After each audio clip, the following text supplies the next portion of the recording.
क्या हाल बालकों, वेलकम। आज का इंडियन एक्सप्रेस का ERNA बोले तो एग्ज़ाम रिलेटेड न्यूज़ एनालिसिस हम लोग करेंगे फटाफट। वो आर्टिकल्स जो आपके लिए इम्पॉर्टेंट है और वो एडिटोरियल जो आपको एग्ज़ाम में हेल्प कर सकते हैं। चलो फिर आगे बढ़ते हैं विद दी फर्स्ट आर्टिकल। तो पहला आर्टिकल है सबसे पहले पेज पे जो है द वर्ल्ड कि रशिया ने जो है एक मिसाइल टेस्ट की है, फायर्ड बैलिस्टिक मिसाइल किया है न्यूक्लियर सबमरीन से उसके, जिसका नाम है इम्प्रेटर अलेक्जेंडर 3, राइट, ने टेस्ट किया है Bulava Bulava ballistic missile from the White Sea. And ये स्क्रीनशॉट जो है रिलीज़ किया है रशियन डिफेंस मिनिस्ट्री में के हैंडआउट में। ओके, तो रशिया ने कहा है कि न्यूक्लियर पावर्ड जो उसकी एक सबमरीन है जिसका नाम है इम्प्रेटर अलेक्जेंडर 3, उसने जो है सक्सेसफुल टेस्ट लॉन्च किया है बुलावा बैलिस्टिक मिसाइल का, जिस जो डिज़ाइन है न्यूक्लियर वेयरहेड्स को कैरी करने के लिए। वो सबमरीन में जो है न्यूक्लियर वैक्यूम में जो है वॉरहेड्स ले जा सकते हैं। एंड जो उसका फाइनल एलिमेंट है वो डिसीजन जो है एक्सेप्ट किया है कि भाई टेस्ट करने के बाद कि उसको हम लोग अपने नेवी में इंक्लूड करें कि ना करें। ओके, तो ये सारी चीज़ें, और ये इंटर कॉन्टिनेंटल जो मिसाइल है वो लॉन्च हुई है from under water position in the White Sea of Russia के नदर्न कोस्ट से, और अपने टारगेट को थाउजेंड्स ऑफ किलोमीटर उसने जो है हिट किया है। तो ये जो है देखो यहाँ पे आपको इन्फॉर्मेशन मिल जाएगी जो मिसाइल के बारे में है पूरी की। जो ये 12 मीटर लंबी बुलावा मिसाइल है वो उसका एस्टिमेटेड रेंज कितना है ये याद रखो, 8000 किलोमीटर है। एंड ये 6 न्यूक्लियर वॉर हेड्स को अपने साथ कैरी कर सकता है, लेके जा सकता है, ट्रैवल कर सकता है। और जो है ये जो naval part of Russia's nuclear tried का जो है एक कोर पार्ट बन जाएगा। सक्सेसफुल अब अचीव हो गया है तो इसको जो है वहाँ की नेवी में शामिल करने आ जाएगा। और रशिया ने बोला है कि ये जो है नेशन का nuclear forces in the coming decades में जो है एक मेजर पार्ट रह पाएगा। और जो पुतिन ने इन्होंने भी इस सेरेमनी में पार्ट लिया था, राइट।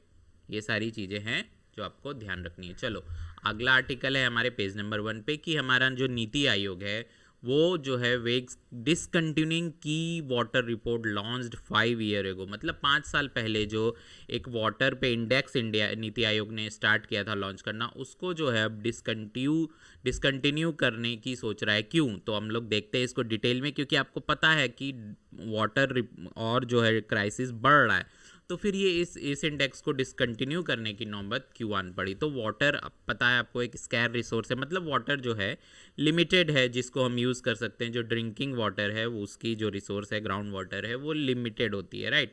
लेकिन हम उसको उस तरह से यूज़ नहीं करते। खास करके इंडिया जो है, आपको पता है चाइना कितनी ज़्यादा पॉपुलेटेड है, राइट। और चाइना और US मिला के जितना ग्राउंड वाटर यूज़ करते हैं पूरे साल में, इंडिया अकेला उससे ज़्यादा कर लेता है। इंडिया की पॉपुलेशन जो है काफ़ी ज़्यादा वाटर वेस्ट करती है।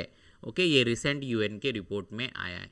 नाउ तो उसका जो इफ़िशिएंट मैनेजमेंट है वो अब काफ़ी क्रिटिकल होता जा रहा है। And much of its responsibility किसके पास होनी चाहिए? जैसे अपनी अपनी, आप जो जिस स्टेट में रहते हो, अब सेंट्रल गवर्नमेंट हर एक डिस्ट्रिक्ट हर एक स्टेट को तो नहीं अच्छे से मैनेज कर पाएगी। तो वाटर जो एक ऐसा रिसोर्स है जो अपने अपने स्टेट के पास अलग अलग है। किसी के पास ज़्यादा नदियाँ हैं, किसी के पास कई सारी चीज़ें हैं, समंदर है, बहुत सारी चीज़ें हैं। तो सबको अपना अपना जो है रिस्पॉन्सिबिलिटी उठानी पड़ेगी। एंड आफ्टर लॉन्चिंग, क्या नाम है उसका, one of its kind in the world water in the index 5 years ago, पहले ये इंडेक्स लॉन्च किया था नीति आयोग ने। तो उसने ना वो क्या फील करा कि data may not be fully adequate, मतलब प्रॉपर डेटा नहीं मिल रहा है उसको। And hence a pause in releasing the report publicly. तो अभी उसने फिलहाल पॉज लिया है कि रिपोर्ट को हम पब्लिक नहीं करेंगे जब तक हमारे पास प्रॉपर डेटा नहीं आ पाएगा। इसमें बहुत सारे रीजन्स हैं, जैसे कोविड का रीजन है, 2-3 साल उसमें फंसी रह गई थी सारी चीज़ें। तो बहुत सारी चीज़ें हैं। ओके, तो देखो reports on progress on water management पहली बार लॉन्च कब किया था, पब्लिक किया था 2018 एंड 19-20 में for internal use after publicly release the previous edition. And इसका जो नाम है वो आपको याद रखना है, composite water management index, CWMI। इसको कौन रिलीज करता है, आपसे पूछा जा सकता है एज ए MCQ। तो आपको याद रखना है नीति आयोग इस रिपोर्ट को रिलीज करता है। ओके, तो इसमें क्या बात हुई थी, इंडिया की वाटर चैलेंजेस को स्पॉटलाइट में रहा है और सारे स्टेट्स को रैंक किया गया और इसमें कितने पैरामीटर्स के बेसिस पे 28 पैरामीटर रखे गए हैं, उसमें जो जो टिक बॉक्स होते हैं, जो जो स्टेट ज़्यादा अच्छा परफॉर्म करती है उसको पॉइंट्स मिलते हैं 28 पे, और उस हिसाब से रैंक बनता है, राइट। और सेकेंड एडिशन लॉन्च हुआ था 2019 में, वो किसके लिए था? 2017-18 साल के लिए था, मतलब 17-18 का जो डेटा था वो 19 में रिलीज होगा after completion of the 1 year. Okay, ये रिपोर्ट जो है नीति आयोग ने पब्लिश किया था, वो किसके साथ पब्लिश करता है? मिलके 3 मिनिस्ट्रीज की हेल्प लेता है, water resource, drinking water and sanitation and rural development. और इस साल मई में जो है नीति आयोग ने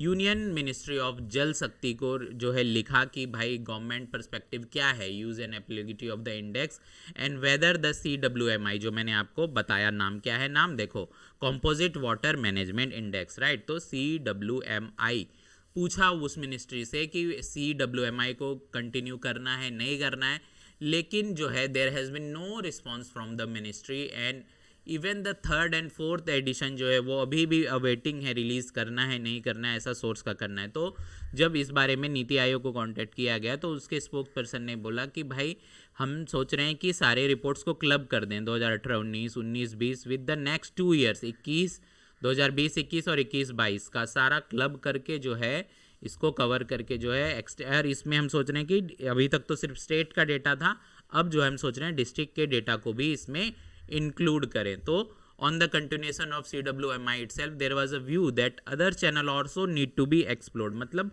ये सारी चीज़ों के अलावा कई चीज़ें और है जो हमें ध्यान रखनी चाहिए और चीज़ों को इंक्लूड करना चाहिए इस इंडेक्स में, ऐसी सही बहुत सारी चीज़ें हैं। तो अब देखना है, और ये इसमें अभी क्यों ये मुद्दा गरमाया हुआ है कि अक्टूबर में ही जो यूनाइटेड नेशन यूनिवर्सिटी है, institute of environment and human security, उसने वार्न किया, इंडिया को वार्निंग दी है कि आप जो है इंडिया जो है वो पहुंच रहा है बहुत पास, reaching its ground water risk tipping point. अब ये रिस्क टिपिंग पॉइंट क्या होता है मैं आपको समझा दूं। रिस्क टिपिंग पॉइंट इन्वायरमेंट में इस टर्म के लिए यूज़ किया जाता है कि जो अर्थ सिस्टम है आप उसके बियॉन्ड उसको अब्रप्ट कर चुके हो, मतलब ये ऑफन इरिवर्सिबल हो जाता है, मतलब कि आप उसको कितना भी ग्राउंड रिचार्ज करो, कितने भी वाटर मैनेजमेंट चीज़ करो कि वो फिर रिवर्स नहीं हो पाएगा। तो ये जो चेंजेस है ये काफ़ी भयावह स्थिति में इंडिया में पहुंच चुके हैं। तो UN ने वार्न किया, इसीलिए जो है अब ये वाटर जो है फिर से जो है ये मुद्दा गरमाया है कि जो है वो अपने टिपिंग पॉइंट्स पे पहुंचने वाला है और क्रिटिकल थ्रेशोल्ड जो है वो अर्थ सिस्टम में स्टार्ट हो जाएंगे और उसके बाद आप लोग कुछ नहीं कर पाओगे, ये इन इरिवर्सिबल चेंजेस आ जाएगा। ओके, तो ये काफ़ी क्रिटिकल है, तो आप लोग भी ध्यान रखा करो कि पानी की बर्बादी कम से कम हो, क्योंकि आप लोग जो है यंग जनरेशन हो, राइट, आपका फ्यूचर जनरेशन भी होगा, उनके पास पानी नहीं बचेगा तो वो किस पे ब्लेम करेंगे कि आप लोगों ने के पहले वालों ने क्यों इतना वेस्ट किया पानी का, क्योंकि डेटा तो वो भी पढ़ेंगे, पढ़ाई तो वो भी करेंगे, राइट। तो चलो अब आगे बढ़ते हैं पेज नंबर 8 की तरफ। जो एडिटोरियल है आपके लिए ये है इजराइल हमास के ऊपर अब मिशन इम्पॉसिबल। अब इसका नाम मिशन इम्पॉसिबल क्यों है? ये वो वाला मिशन इम्पॉसिबल नहीं है टॉम क्रूज वाला, ये मिशन इम्पॉसिबल है यूएस की जो अभी तक जो दिख रहा है यूएस का स्टेप जो है वो अभी तक जो है सक्सेसफुल नहीं रहा है। जैसे US secretary of state Antony Blinken जो है वो एक वीक में 2 बार इजराइल जाके आ चुके हैं to the Middle East since the horrific Hamas terror attack on October 7, right.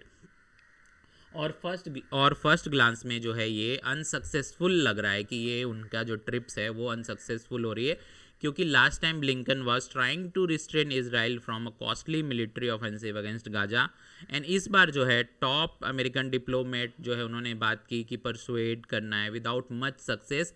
Israeli prime minister Benjamin Netanyahu ने कहा कि भाई उनको कहा कि ह्यूमैनिटेरियन जो कैस्ट्रोफ हुई है, बोले तो कि जो ह्यूमन लॉस है, सिविलियंस की लाइफ लॉस हो रही है गाजा में, उसको हमें थोड़ा ध्यान रखना है। लेकिन जो है जॉर्डन में जो है फिर ब्लिंकन गए, वहाँ पे जो है सेवरल अरब फॉरेन मिनिस्टर के साथ उन्होंने जो प्रेस कॉन्फ्रेंस की, उन्होंने यूएस को बोला कि भाई आप जो है बोलिए यूएस इजराइल को कि वो अपना मिलिट्री ऑफेंसिवनेस को जो है हॉल्ट पे रखे, राइट। और जॉइंट प्रेस कॉन्फ्रेंस में ब्लिंकन के साथ उन्होंने Jordanian and Egyptian foreign minister ने कहा completely frustrated, we are completely frustrated with Israel. और जॉर्डन के आयमान सफ़ीदी जो ने डिमांड किया कि यूएस को ये जो है स्टॉप दिस मैडनेस, मतलब ये पागलपंथी बंद करनी चाहिए। और इजिप्ट के भी जो है शौकरी ने कहा कि भाई immediate and unconditional cease fire होना चाहिए, कि बस रोक दो, बाकी कुछ करने की जरूरत नहीं है। बट सीधा सीधा नेतन्याहू ने जो ब्लिंकन से मिले थे पब्लिकली रिजेक्ट कर दिया कॉल को कि हम सीज फायर नहीं करें गेंग राइट नाउ। अब यूएस के सामने क्या प्रॉब्लम है, उसको बैलेंस बनाना पड़ेगा। काफ़ी हार्ड होता जा रहा है कि अरब कंट्रीज़ के साथ भी उसके रिश्ते जो है ख़राब नहीं होने चाहिए, ना ही उसका सपोर्ट इसराइल के लिए, इसराइल का जो सपोर्ट वो कर रहा है राइट टू सेल्फ डिफेंस के लिए, राइट। तो वो दोनों के बीच में जो है एक तरह से फंस चुका है, इसीलिए इसका नाम है द मिशन इम्पॉसिबल। क्योंकि call to reduce civilian casualty in Israel's Gaza military operation and retaining the support of moderate Arab nations for a regional rearrangement. Now Blinken ने अफर्म किया है कि यूएस पोजीशन जो है सीज फायर पे at this juncture would only help Hamas को regroup करने के लिए। तो यूएस वहाँ भी ये बोल रहा है कि अगर हमने सीज फायर करवा दिया इजराइल को बोल के, तो जो अगर उससे हमास रीग्रुप हो गया और उसने अपना रिन्यू कर दिया अटैक इजराइल पे, तो फिर हम क्या करेंगे, हम जवाबदेही कैसे लेंगे। सेम टाइम ब्लिंकन ये भी कर रहा है कि इजराइल को भी प्रेस कर रहा है कि ह्यूमैनिटेरियन पॉज लो, ह्यूमैनिटेरियन पॉज लो। तो ये जो है सरप्राइजिंग लग रहा है सबको कि भाई अब कैसे करेगा यूएस इस मिशन को पॉसिबल, राइट। तो it is no surprise then Arab leaders are not willing to publicly engage with a major elements of Blinken mission to the Middle East. इसी तरह की प्रॉब्लम चल रही है, तो अब देखते हैं कि फाइनल जो है ऊंट किस करवट बैठता है। ओके चलो फिर आगे बढ़ते हैं ना। एक फीमेल्स के लिए बहुत अच्छी न्यूज़ है कि अब जो है उनको आर्मी में भी जो है विमेन सोल्जर्स को जो है ऑफिसर्स के साथ, अब ये मैटरनिटी लीव तो पहले भी थी बट जो है अलग अलग रैंक के लिए अलग अलग थी, लेकिन अब जो हमारे डिफेंस मिनिस्टर है राजनाथ सिंह ने, उन्होंने अप्रूव कर दिया है उस प्रपोजल को, जिसमें कहा जा रहा है कि विमेन तो विमेन है, अब वो ऑफिसर हो या लोअर रैंक पे हो, बट उसको भी तो जो है मैटरनिटी लीव सेम मिलनी चाहिए। तो अब सबको जो है एक समान लीव मिलेगी, चाहे वो कितने भी बड़े पोस्ट पे हो आर्मी में और या चाहे कितने भी छोटे पोस्ट पे हो, उन सबको जो है मैटरनिटी लीव एक समान मिलेगी ऑन पार विथ ऑफिसर। आप पार का मतलब जानते होंगे, अगर आप कॉमर्स के स्टूडेंट हो तो, नहीं भी हो तो मतलब पैरेलल, समान, एक समान जो है मिलेगा। ओके नाउ इसमें क्या है देखो, स्टेटमेंट इशू किया है संडे को डिफेंस मिनिस्ट्री ने कि अंडर द रूल्स की the grant of such leaves to all women in the military, अब वो किसी भी रैंक पे हो, ऑफिसर हो, विल बी इक्वली एप्लीकेबल, सबके लिए इक्वली अवेलेबल होगा ना। लेकिन अभी तक जो है कोई वीमेन एयर वॉरियर नहीं थी और सेलर नहीं थी, लेकिन ये जब से आया है अग्निपथ स्कीम, राइट, तो यहाँ पे जो है वो उनको भी रिक्रूट करना under the corps of military police CMP में, उनको भी 2019 से जो है women are getting inducted in the CMP as अग्निवीर्स।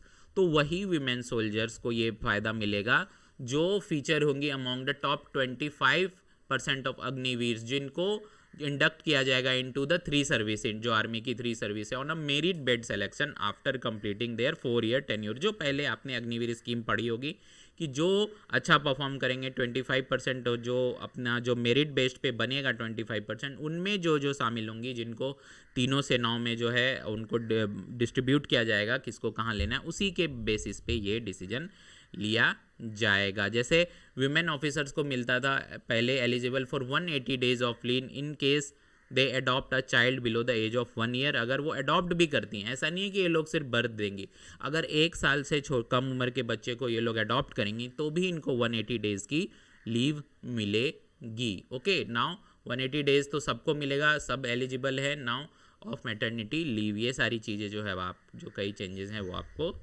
जो है अच्छी बात है। नाउ इंडिया के पास अभी तक आपको पता होगा कि नेशनल सिक्योरिटी स्ट्रेटेजी नहीं है, तो अब इस बारे में बात हो रही है कि इंडिया ने स्टार्ट कर दिया है एक प्रोसेस को to adopt national security strategy. तो ये क्या होता है नेशनल सिक्योरिटी स्ट्रेटेजी? एक डॉक्यूमेंट होता है जो कंट्री की सिक्योरिटी ऑब्जेक्टिव्स को आउटलाइन करता है। क्या मतलब कि उस डॉक्यूमेंट में रहेगा कि हाँ हमारे ये जो है प्रॉब्लम, हमारा ये कंसर्न है, हम लोग इस तरह से उस पर काम करेंगे। तो इंडिया के पास अभी तक अपनी कोई भी नेशनल सिक्योरिटी स्ट्रेटेजी नहीं थी जो पब्लिक हो, क्योंकि इसके बारे में बोला जा रहा है कि ये जो है पॉलिटिकली वजह से लोग डरते हैं कि हमें पब्लिक नहीं करना है, एक भय है उनको हमारी सिक्योरिटी स्ट्रेटेजी को।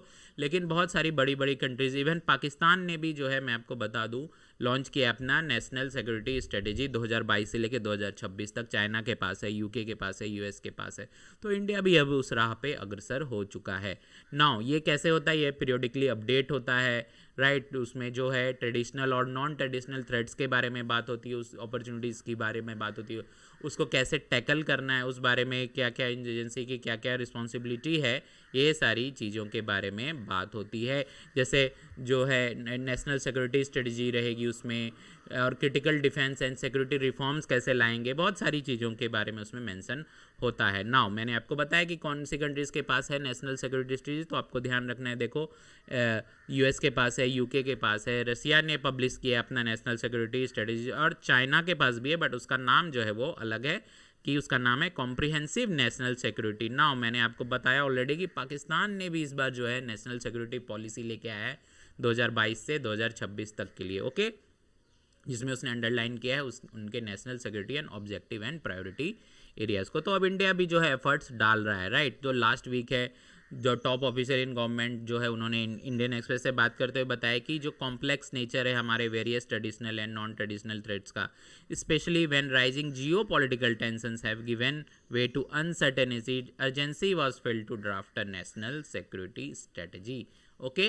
और फॉर्मर जो चीफ जनरल है, उन्होंने फॉर्मर एनएसए जो थे इंडिया के नेशनल सिक्योरिटी एडवाइजर मेनन, उन्होंने एक इवेंट में बोला कि जो है इन द पास्ट 3 अटेम्प्ट हो चुके हैं with to come out with the national security strategy, but there was hesitation at the political level। मैंने आपको बताया क्योंकि वहाँ पे व्यूज़ वेरी कर रहे थे इन द स्ट्रेटेजिक कम्युनिटी, जो भी स्ट्रेटेजी बनाती है, कि in the past over why India has not brought out a national security, कि अभी तक इंडिया के पास क्यों है, क्योंकि from lack of cohesive whole of government effort and to the government deliberately not making public its national security objectives, की एक भय बना हुआ था उनके अंदर, ओके। तो यही सारी चीज़ें हैं सारे इवेंट में अब बात हो रही है। तो इंडिया भी जो है लग रहा है कि जल्द से जल्द अपना नेशनल सिक्योरिटी जो है पॉलिसी लेके आएगी, या स्ट्रेटेजी, जो भी नाम रहेगा फाइनल जो है हम उस बारे में बात करेंगे, ओके। चलो फिर गाइज, इतने ही इंपॉर्टेंट आर्टिकल थे आज के लिए। अगर कोई डाउट है, कोई सजेशन है, तो आप हमारे हेल्पलाइन नंबर पे कांटेक्ट कर सकते हो। हमारा टेलीग्राम चैनल और व्हाट्सअप चैनल की लिंक आपको डिस्क्रिप्शन में मिल जाएगी, तो फटाफट ज्वाइन कर लेना। एंड आपको लगे कैरियर के किसी पड़ाव पे आपको काउंसलिंग की ज़रूरत है, किसी गाइडेंस की ज़रूरत है, या फिर आपको डर लग रहा है किसी भी तरह का एग्जाम से रिलेटेड कि होगा नहीं होगा, अटैम्प्ट्स कितने, क्या किसी भी तरह का डाउट हो आपके किसी भी एजुकेशन रिलेटेड, आप इस नंबर पर कॉन्टैक्ट करके हमारे प्रो काउंसलर से सहायता ले सकते हो। और हाँ, कल फिर आऊँगा आपके लिए ऐसे ही वीडियोज़ लेके। अगर चैनल को सब्सक्राइब नहीं किए हो तो सब्सक्राइब कर लेना। Bye, take care.